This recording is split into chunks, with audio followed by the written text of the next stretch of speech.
So the first reactions from Birds of Prey are in, and guess what? They're just as what? Yeah. No, Joker's not in it. No, it's a Birds of Prey movie. No, not the 2002 TV show that was actually Birds of Prey.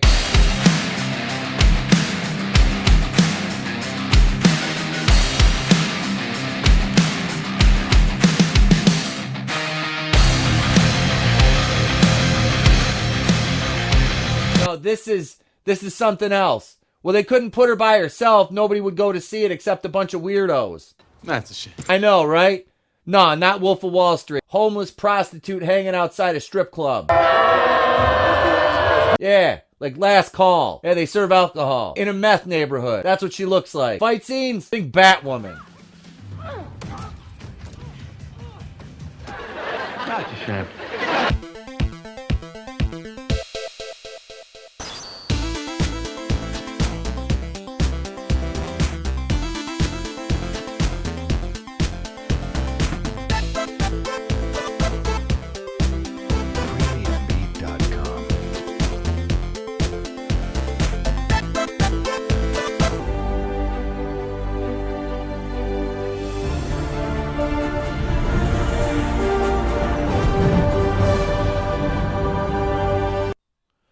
So Margot Robbie wants men to go see Birds of Prey.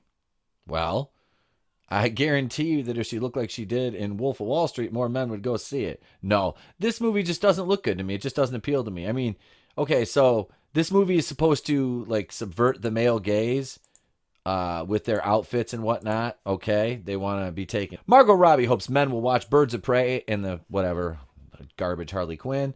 The 29-year-old actress reprises her Suicide Squad role, watched 40 minutes of that movie and had enough of Harley Quinn in the film alongside Ella J. Basco, Journey Smollett Bell, Mary Elizabeth Winstead that Obi-Wan cheated on his wife with. Yeah, Ewan McGregor had an affair with Mary Elizabeth Winstead. Now they're in this movie together. But it's okay. He won't end up with her in this movie because they flip Black Mass to being gay because of my representation. Rosie Perez. Now, mind you, Black Mask has been around since 1985. He made his first appearance in the comics. For those of you keeping score at home, that's 35 years, and they had to flip him to being gay. Yeah.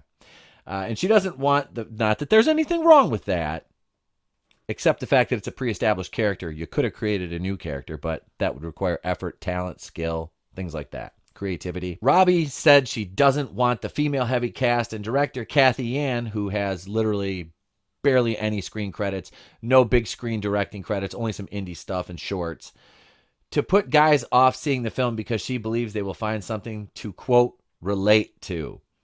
Now remember Ewan McGregor's comments, this film fights everyday misogyny. So men will watch it and have to think about the way they carry themselves and the way that they approach women. Well, if you aren't a complete fucking douchebag and asshole, you'll already approach women with respect when you interact with them and not be a complete fucking chauvinist pig or a misogynist. So, yeah. I mean, it's not something that... I mean, I'm sorry. I might come off like a bit crass at times. And, you know, I've been called a misogynist because, well, a lot of my videos target these kinds of movies. Well, these kinds of movies target men in general. And they generalize us and paint us with a broad brush. Which is not true. Obviously, as it is for every group that gets painted with this brush. But now it's just like open season on guys that kind of look like me, that have like the same, you know, kind of pigmentation. But it's okay. It's funny because not all of us are like that. We all know that. Movies like this just can't help themselves because they want to preach this stupid message that they think everybody wants to hear or everybody needs to hear, when in actuality, the only people that heed these messages, because normal, rational people with cognitive reasoning and self-awareness don't act like this. This is for blue check marks. Speaking at the world premiere of the movie in London, she said, I hope that guys watch the film with female leads as much as they watch ones with male leads. Well, if it's a good movie, I'll watch it. If it's not, I'm not going to waste my time. Because I watch films despite the gender of the protagonist and find a way to relate on, you know, human behavior. I feel if more men watch female-driven content, they'd find a way to relate as well. Margot produced the movie and thought it was, quote, a priority for her to employ more women. Here we go. She insisted Kathy didn't get the director job because of her gender, but because she was simply the right person. She told Sky News, "It was a big priority for me to always seek opportunities for women because they categorically and historically get fewer opportunities." I'm sorry, but this just hurts my head. It just hurts my head. However, at the end of the day, the best person for the job should get the job, and if the best person that came in was a guy, we would have a guy directing this film. But Kathy was the right person for the job. You wouldn't have hired a man to direct this movie, let's be honest. Unless he was like Paul Feig, some beta male soy boy who admittedly has no idea how to write a male character. That's how you, because that's just how you would have done this. I'll guarantee it. The bombshell actress, that movie, speaking of bombs, that movie is a bomb, hopes there will be more female nominees in the directing categories during awards season next year, following a series of all-male shortlists this time around. She said, "I hope that's not the case next year. I loved a lot of movies this year. I loved movies that were directed by phenomenal female directors as well. But yeah, what can you do?" And here's a full breakdown from Bounding into Comics. This is from yesterday. John F. Trent, this was his article. Full breakdown of Birds of Prey arrives online. Following the premiere of Birds of Prey and a number of early screenings, a full summary of the film has arrived online courtesy of Reddit user Alpha Fox Run. Alpha Fox Run details the film begins in cartoon format with Harley Quinn detailing her origin. Oh boy. In fact, Alpha Fox Run explains Harley Quinn narrates the entire film. Oh God. But also notes that the film is non-linear in its storytelling. I'm sorry, I cannot stand her fucking voice. "Hey, Mr. J." Oh, God. It's like nails on a fucking chalkboard. Are you kidding me? The film begins with Harley detailing she just broke up with Joker and was taking a break. The breakup bad because she doesn't have anyone. She eventually pisses off Black Mask by crippling his driver. I'm sure he's a much larger male. And she's like, 110 pounds? Jesus Christ. After pissing off Black Mask, she goes on a multi-day bender where she steals a gas tanker and blows up Ace Chemical. Alpha Fox Run details that Renee magically knows that it was Harley Quinn who blew up the factory in order to get over Joker. They detail that almost all the characters come to this conclusion. Black Mask even puts a hit on Harley Quinn. Ewan McGregor on Birds of Prey. "Proud to be in a film that was a feminist film that tackled misogyny." Again, hey Ewan. Fuck you! Then the film apparently cuts to Black Canary calling Montoya and detailing that everyone is after Cassandra Cain. Alpha Fox Run details that whenever the film cuts to a new character, their origin is told. It's safe to assume that we get an origin for Cassandra Cain. Yay. At this point, Black Mask apparently saves Harley Quinn from getting raped and then appoints her as his new driver. While she's Black Mask's driver, she acts as an informant for Montoya. Alpha Fox Run describes Montoya's character as every cop cliche. They add, partner stole her career making arrest. I'm sure it was a man. No one gives her credit. Spends half the movie in a "I shave my balls for this shirt." Of course she does, because... Oh, God! No! God, please, no! No! No! No! There's a scene with Harley Quinn breaking into the police station with a beanbag shotgun. Oh, this ought to be good. The film then apparently cuts to Montoya chasing Harley, who gets her hands on an egg sandwich. Montoya eventually chases down Harley, knocks the sandwich out of her hand. Harley then threatens revenge before escaping and being captured by Black Mask. After being captured by Black Mask, he threatens to murder her. "Would you like some more tea, Polly Prissy Pants?" Harley offers to capture Cassandra Cain for him. After she found out she swallowed a diamond, Black Mask then puts $500,000 reward on Cain. The movie cuts back to Harley in the police station with the beanbag shotgun. She fights her way through a number of officers. Hey, that shit! Where they're holding Cassandra Cain. Instead of just releasing Cain, Harley releases the entire jail. She then has to fight her way through all the prisoners to get to Cain. Alpha Fox Run describes the fight scene. She beats them all up with ballet moves and gymnastics and chases Cassandra through the police station. Oh, there it is. There it is. Okay, I'm done this time. We're done. We're done here.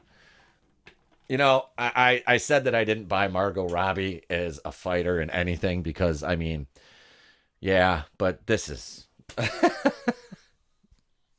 All right, I'll see you guys later. This has been The Place to Be Reviews, and I'm fucking done.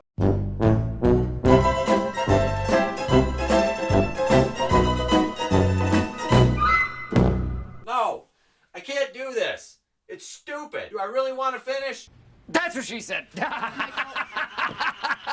Fuck it, I'll spoil it. I don't care. Are you threatening me, Master Jedi? All right, I'm back. I promise that'll be the last time that happens. That's what she said. Harley and Cassandra are cornered in the evidence room by a number of mercenaries.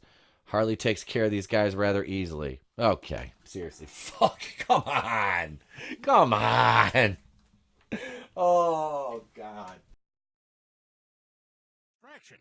Ladies and gentlemen, Mr. Conway Twitty.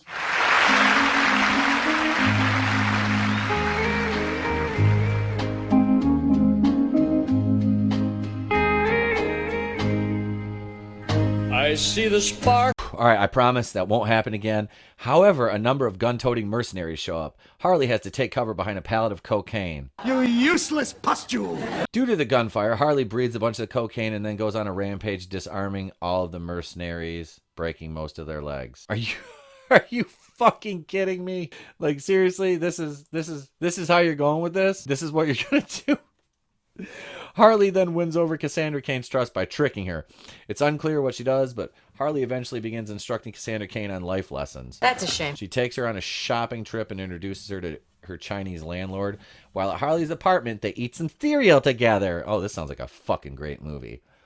Harley then gets a knock at the door. She goes over the window to see who it is. A ball of fireworks is thrown into the apartment and destroys it. Alpha Fox Run then details that Harley's pet hyena suddenly vanishes during the fireworks explosion. She then goes to confront her landlord, who is packing up his belongings. He confesses to betraying her. It's then that Harley decides to turn Cassandra Cain in. Harley apparently completely ignores the person who actually attacked her. Ewan McGregor and Chris Messina hint, not so subtly, at Black Mask's sexuality. Well, yeah, they made him gay. We don't do that. Cosmo representation! You walk over, but you're limping back. Flipping a 35-year-old character in the books to being gay just because it's 2020 and you gotta have representation. Gotta check those boxes before you write a good story. The scene then cuts to Huntress and her origin is detailed. Well, this is the one that old Ewan fucked. She's Bert and Ellie's daughter and the original owner of the diamond that Black Mask is hunting. Origin is similar to the comics. Her entire family is massacred. However, she's able to survive because she played dead. She's then whisked into the countryside where she's trained to become an assassin and has been killing everyone involved in the murder of her family. The movie then cuts back to Harley Quinn, who sets up a meeting with Black Mask in an abandoned amusement park funhouse. Black Mask sends Black Canary and Victor Zsasz to get Harley and Cassandra. However, Zsasz uncovers that Black Canary is working with Renee Montoya after she leaves her phone out in the open, and Montoya texts her saying that she will be in the funhouse as well. As Montoya and Black Canary arrive at the funhouse and meet up with Harley and discover she has tied Cassandra to a toilet. Zsasz tried to get Black Canary to cut Cassandra open. It turns out into an all-out fight with Huntress, killing Zsasz, as he was originally part of the gang that killed her family. And of course it ends up that way, because the Zsasz character is Black Mask's best friend and also his lover in this movie. Spoiler alert. All full spoilers. Damn you! After Zsasz's death, Black Mask shows up with his army and a fight ensues at the funhouse. Alpha Fox Run describes this as easily the best part of the movie. Yeah, the Reddit user Mervelous, because having watched this fight scene, it's trash. In this heading right here, looks like a CW fight scene. It does. It looks like trash. Alpha Fox Run then details Harley and company. Apparently, they believe they've won and triumphantly exit the funhouse. However, Black Mask's army begins firing upon them. In the chaos, Black Mask grabs Cassandra Cain and they start to drive away. In order to stop him, Black Canary uses her canary cry to propel Harley Quinn, who is now wearing roller skates, after him. It's not enough, though, and Huntress arrives on her motorcycle to help pull Harley along. She then flings her towards the Black Mask car while wrecking. Harley Quinn then causes Black Mask to wreck. However, he flees on foot to a foggy pier. Harley pulls out a gun, has a single shot left. She fires, misses hitting a statue instead. But Cassandra shows Harley that she's pulled one of the pins from a grenade that Black Mask has. Seeing this, Harley throws Black Mask over the pier where he explodes in midair. Oh, Jesus Christ. Take that, patriarchy.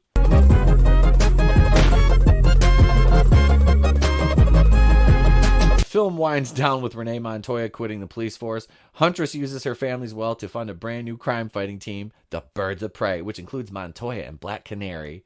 Harley's the one who ends up with a diamond and she pawns it for cash. She and Cassandra Cain then ride off into the sunset. In the name of the Galactic Senate of the Republic, you're under arrest. Alpha Fox Run details there's a little bit of post-credit scene with Harley doing a voiceover saying that she knows a secret and that Batman is... Shut the fuck up, Donnie. Donnie, shut the fuck up. When do we play? Shut the fuck up, Donnie. He also notes that Black Mask's death is very graphic and that only a couple limbs survived the explosion. Well, of course it did, because you got to blow up the patriarchy. Alpha Fox Run also indicates this film is very forgettable and they didn't like the movie. Comparing it to Aquaman and Shazam, they said it's nowhere near as epic as Aquaman, which it shouldn't be, and it's not as funny and personable as Shazam. The only characters I really liked in it were Huntress and Black Mask. It wasn't made for him. Also recommended that people wait for it on streaming and not pay full price, especially now that the critics are giving it rave reviews. I do not need a 40-year-old white dude to tell me what didn't work for him. You can read their full summary below. I'll link this to the video. This doesn't bode well. There's the full Birds of Prey breakdown. That article will be linked in the comments section below. Speaking of the comments section, leave a comment, leave a like, hell, leave a dislike. Be sure to subscribe to the channel, ding the bell for notifications. Here's where you can find us, The Place to Be Reviews, across social media. On Instagram, at TB2BR. On Facebook, the official Place to Be Reviews page. The official Place to Be Reviews fan page, that's our private group, at The Place to Be RE1. At N80Pete on Twitter. Past podcast available on Anchor, iTunes, and Spotify. Oh yeah, what do I say at the end of every video? What do I say? Come on now, you guys remember. You guys listen this far, don't you? I know you're 16 and a half minutes into the video, but remember, if I don't see you, have a great day and a pleasant tomorrow. But I will see you because you'll all tune in to Raiders of the Lost Flicks live tonight at 8:30 Eastern. So I'll see you there, I guess. But if not, stay tuned. There's another video, and that's coming up right now on The Place to Be Reviews.